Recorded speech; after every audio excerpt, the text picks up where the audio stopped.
No, I'm nodding. This is an affirmative nod. Affirmative nod. Okay, It just bothered. The only thing that bothers me is that you had such a great run game last week, and it took you so long to get back into the swing of things running.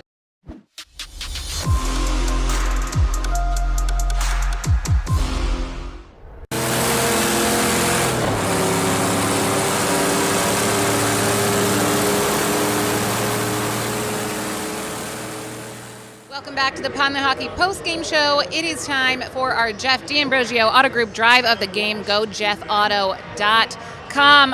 Last segment, Mark, I think you were about to drop a really fire point, so I'm going to start with you. Give me your Drive of the Game and wrap up your point if you want to give it. Something tells me that Seth was teeing me up for something, but the question was whether or not I was more worried about the Cowboys or I was more worried about the Giants. I'm more worried about the Cowboys simply because of the defensive factor here. I mean, look at what you saw in the Arizona Cardinals, what they were able to do against this offense. I know the offense wasn't able to rise to the occasion until what undoubtedly was the drive of the game, which was their incredible 17-play drive. But defensively speaking, if Dallas was able to do what they were able to do tonight against a team like the Rams, I can only imagine what they're going to be able to do to try to contain a team like the Eagles in a matchup like that. The Giants, I still feel like, are a team that will get to the next level eventually, but right now I don't think it's their time to beat the Eagles. So, yes, if it's one or the other, I'm more concerned about the Cowboys than I am the Giants. See, we're usually on the same page here, but we're like way off today because you know what? I watched the game today, the Giants play. I watched them play. Saquon Barkley is back to the old Saquon. Yes, he is. I looked at Danny Dimes, and Danny Dimes, for the first time, looks like he has a clue. He seems to understand where everybody is in the offense. He knows when to run, when not to run. He's playing tough, smart football. And on the defensive side of the ball, I mean, they just gave the Green Bay Packers offense all that they wanted, you know, across the board. So I think from a overall standpoint, and then, you know, to D-Gun's point, they finally got it right at the head coach. You know, these players on the Giants believe when they take the field, they believe that they can win now. That's a dangerous thing to actually have that belief. And then the coach expresses that belief in them week one, going for 2 instead of 1 to actually win the game. Right. And he repeats it week after week after week. And you can just see this team's confidence growing, the quarterback's confidence growing. And on the defensive side of the ball, I mean, what Martindale's able to dial up, I mean, he can confuse the heck out of a lot of quarterbacks. So I'm more concerned on a big scale, okay? I'm concerned about the Giants' defense, but I'm concerned about the Giants and the total picture more than anything. Do you have a did you say your Drive of the Game? My drive of the game, I thought you were starting down there. Oh, I did. I mean, it's tough to dispute. I mean, when you have a 17-play drive that ends up winning the game for you, that kind of, I think, has to be it for all of it. But then again, you can look at a couple different drives that were more short yardage situations in the early goings of the game. And even Lane Johnson, when he joined us a second ago, was telling us about how you were able to get a turnover in the early goings of the game. You were able to make some big plays, a couple of screen patterns before it became cliche in this game to throw a screen to Dallas Goedert or Devontae Smith. You were also able to complete the ball downfield to A.J. Brown, who didn't even see a target from the middle of the second quarter till the fourth quarter. I mean, that's way too long to not be targeting A.J. Brown. Yeah, was that just good coverage from them or just play calling or him not? Like, I don't know what the reasoning behind A.J. Brown not seeing the ball was. It wasn't enough, whatever it was, but it seemed like they took it away defensively. You know, it's kind of clear to me that, you know, the Eagles go into each game with a game plan, okay?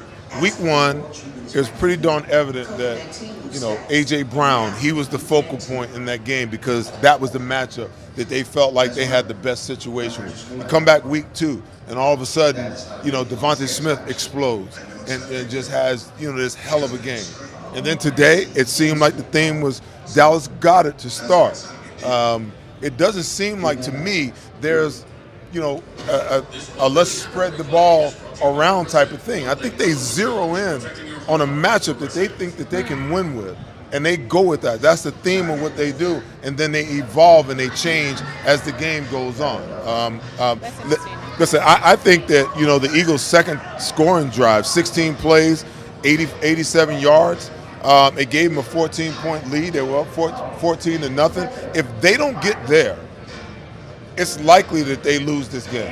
It's very likely that they lose this game if they don't get that second touchdown before the half and go up 14-0. Because Arizona turned around and came back and put 10 points on the board before the half, and they went into the half. The Eagles 14-10. So I think that was the most important drive of the game. Now that drive later in the game, yeah, that's important because you got to get to the point where you can get the 3-point lead. But that drive right there, if you erase that 7, that alters everything. Yeah. I don't disagree, but I have to say that 17-play drive that almost ate up 8 minutes on the clock was huge. 13 of those plays were running plays. They kept the clock moving. They kept that Arizona offense off the field, which wouldn't allow them to get any momentum. And they allowed a kicker they just picked up off the street earlier this week to hit that chip shot to put them in front by 3 points, a necessary 3 points, because as we saw, Arizona goes down the field, their kicker shanks one. So I'm going to go with the 17-play, 8-minute drive that led to the deciding 3 points in this game. Yes, I mean, we have to give credit to Nick Sirianni's clock management, honestly, in this game, and I think throughout this season so far it's been great. But Mark, you're shaking your head, so no, I'm nodding. This is an affirmative nod. Affirmative nod. Okay, it just bothered. The only thing that bothers me is that you had such a great run game last week, and it took you so long to get back into the swing of things running, even though you had the big hints that were out there. Injured offensive linemen. Let your offensive line find a rhythm. You do that the fastest way possible by running the football. And Seth, you brought it up many times already. You can establish that rhythm in the early goings of a game, especially with injury, when you're running the football. I thought it was obvious. And yes, as we were talking to John McMullen during halftime, Devin, you and I, and he talked about how the Eagles came into this game with a clear game plan of wanting to throw the football, wanting to air it out.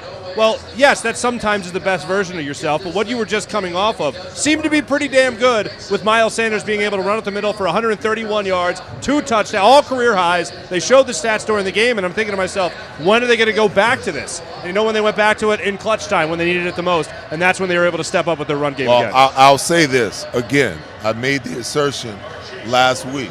If you go back and you look over the history of Miles Sanders as a running back for the Philadelphia Eagles, they like to keep him around 15, 16 carries a game. Now, last week, dictated that they had to give him the ball more. He was hot. He was running hot last week. And because of the field conditions, they couldn't throw the ball the way they really wanted to, so they had to. So are you going to turn around and give him the ball 27 times last week, for 134 yards and 2 touchdowns, and then turn around this week and feed him 30 more carries? There was no way in hell they were going to do that. So when you look, there was a concerted effort to take some of the load off of him. He only had 15 carries. He's back to where he was, and I believe that's really the game plan. Now, you got Trey Sermon, you got Boston Scott, you got Kenneth Gainwell. You can make hay and make up for those extra carries through those guys, of which Kenneth Gainwell only got 3 carries. The other 15 carries were by Jalen Hurts. So you can do that, but it's pretty obvious, what it is they're trying to do. And they want to throw the football. And they thought that their better match was against a team that was ranked, higher versus the pass than they were versus the run. And that was their game plan. I thought this was just another testament to both Nick Sirianni and Shane Steichen of identifying what wasn't working and what we needed to do.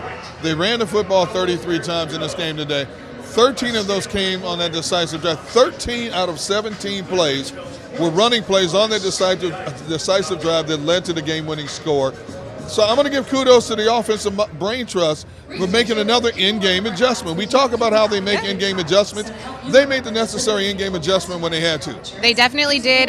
Okay, we're going to wrap up this segment, D'Ambrosio Auto Group Drive of the Game. Go JeffAuto.com. Stick around because the Pond Hockey post-game show will be back after this break. Fall Car Fest, and Jeff D'Ambrosio, Destination Downingtown, says yes, you can. Jeff says yes, you can choose from over 1,000 vehicles in stock with no wait. Yes, you can still get low prices, leases, and big discounts. Yes, you can still get low interest financing. And Jeff always says, yes, you can have a real deal buying experience without the hassle. When the other dealers say, no, you can't, Jeff says, yes, you can. Jeff D'Ambrosio, Destination Downingtown. Nobody treats you better. Jeep Adventure Days.